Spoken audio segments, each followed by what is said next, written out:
Gawin ko naman ngayon ay magtatanggal ako ng stoplight switch ng loader. So yung stoplight switch dito ay nandito po nakalagay sa baba ng foot brake.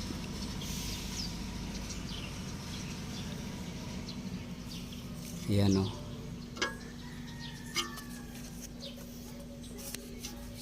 So hindi na po siya gumagana. Titingnan ko po kung makukuha sa cleaning. So kapag hindi ay kailangan pong palitan ng bago dahil dadalhin po to sa pier sa Sorsogon para mag-unload po ng karga sa barko.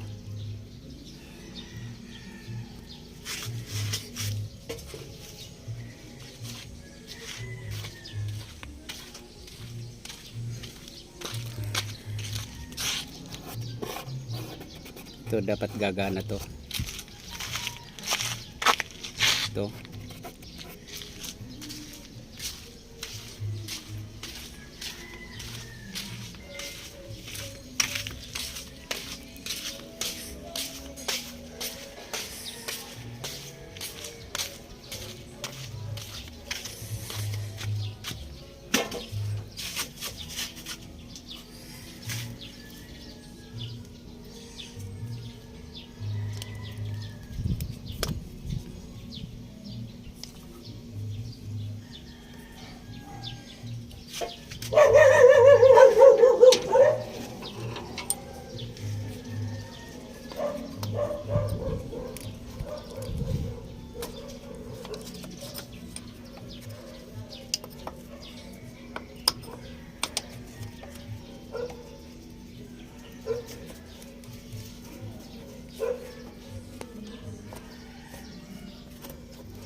So ito po siya.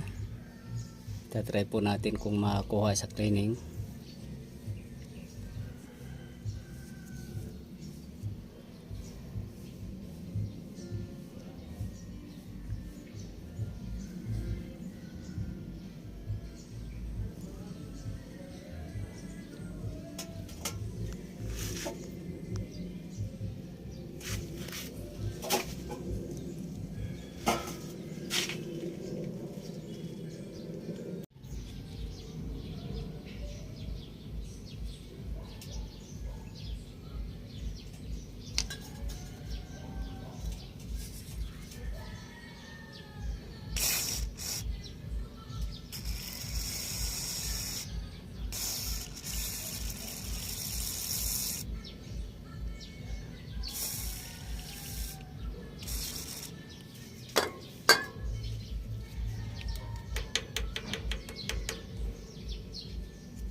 So siguraduhin natin na wala pong problema yung wiring. So i-direct natin dito at chichikin natin yung ilaw.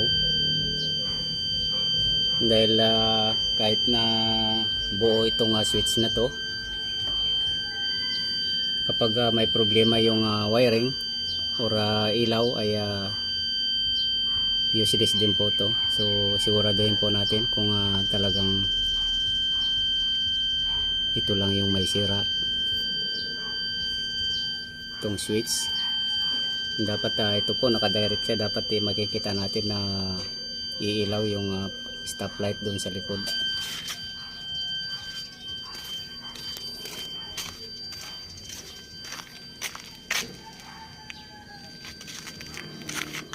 So hindi umilaw to, ibig sabihin sira din itong ilaw na to. At dito ay gumana. So may problema yung switch at saka ito.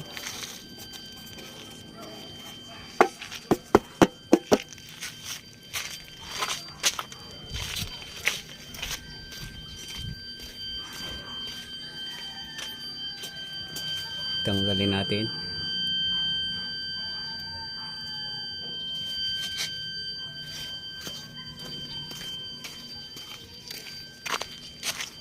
So ito nawala.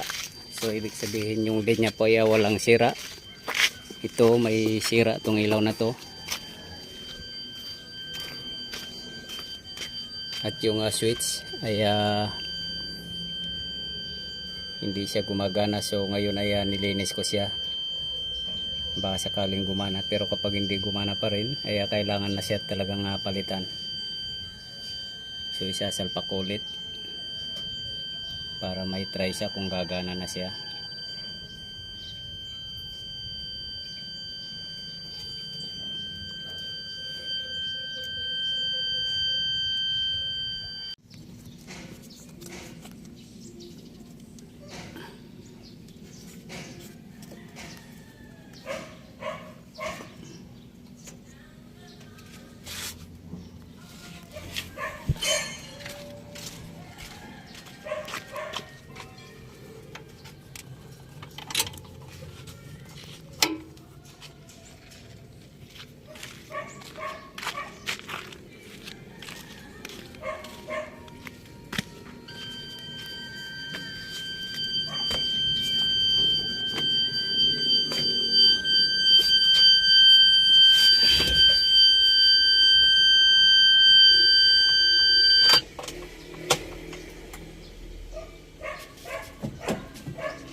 So testing natin kung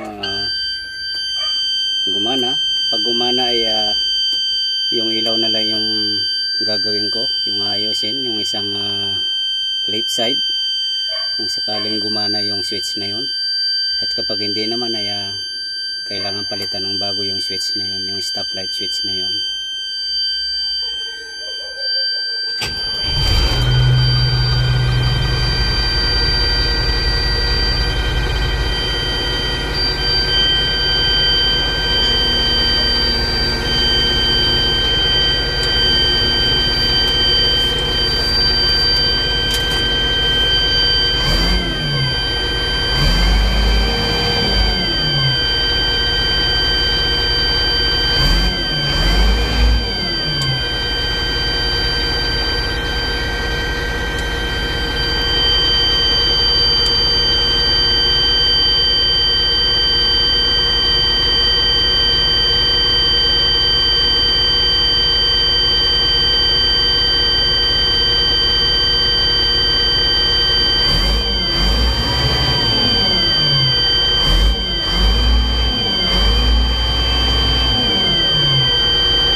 So wala po talaga, hindi nag-work yung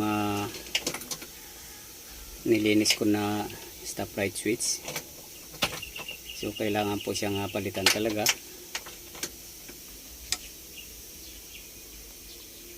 At yung ilaw naman ay chichikin ko kung may lost connection ba o talagang sira yung yung ilaw sa loob. So order na lang po ako ng switch, stoplight switch. At hanggang dito na lang po muna ang video kong ito. Please like, subscribe na lang po and hit notification bell para sa susunod na mga video. God bless you all po.